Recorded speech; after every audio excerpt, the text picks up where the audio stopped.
थांनाय प्राय 1.5 बोसोर जानोसै UPPL सरकार दानाया रायजो राजाफ्रा मोनसे सोलायनाय नागिरनानै हयथ' UPPL नो भट होदोंमोन खिन्थु दायो रायजो राजाफ्रा नुनो मोनबाय प्रमद बर' बिथांनि दैदेननायाव UPPL सरकारा रायजो राजानि जिथु गांनाय उखैनाय आरो जिफोर जोंनि BTC ओनसोलनि जिफोर समस्या बेफोरखौ समाधान खालामनो हायाखै।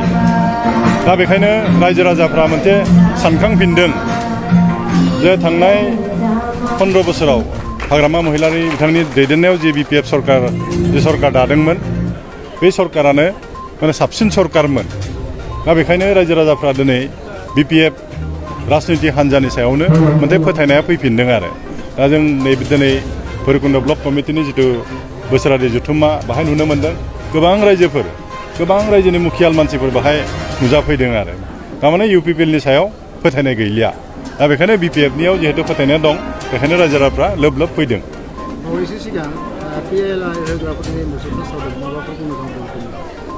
बेखौ अबयसे PIL होनायनि सोमोन्दै आं खोब मोजां मिथिया अब्लाबो बिभिन्न संबाद माध्यमनि जुगेदि जिखिनि मिथिदों आं सानो बेयाव BTR एकर्डनि जेबो खहा जानाय नङा।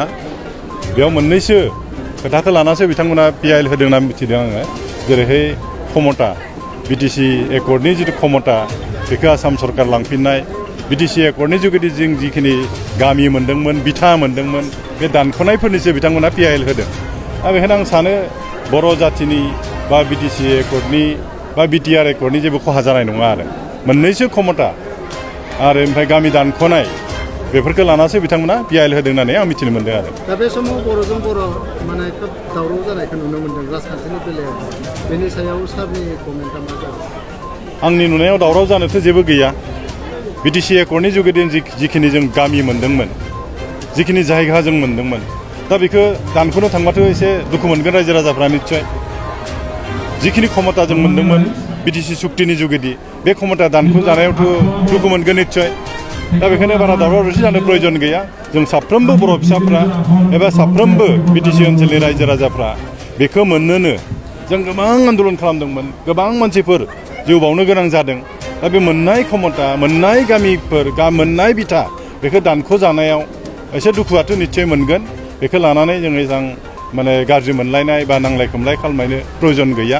सावरायनायनि जुगेदि जों बे गामि दानख'नायफोरखौ जों हमथानो हायो नामा जोंनि क्षमता जिथु लांनाय बेखौ जों होबथाफिननो हायो नामा बेखौसो जों खालामनांगौ आरो एकर्ड खालामगिरि बिथांमोना बुंदों जे बे PIL नि गेजेरजों जुदि एकर्ड खालामनायनि जिथु बिबुफाफोर दङ बेयो जुदि नांथायोबा बिनि दायनिगिरिया PIL आं सानो PIL होनायाव बिथांमोना मा लिरदों माखौ लानानै बिथांमोना PIL होदों बिनि सायावसो निर्भर खालामगोन। आं दहायनो बुंखाबाय आं जिखिनि मिथियो गामि दानख'नायनि सायाव बिथांमोना होदों क्षमता दानजानायनि सायाव बिथांमोना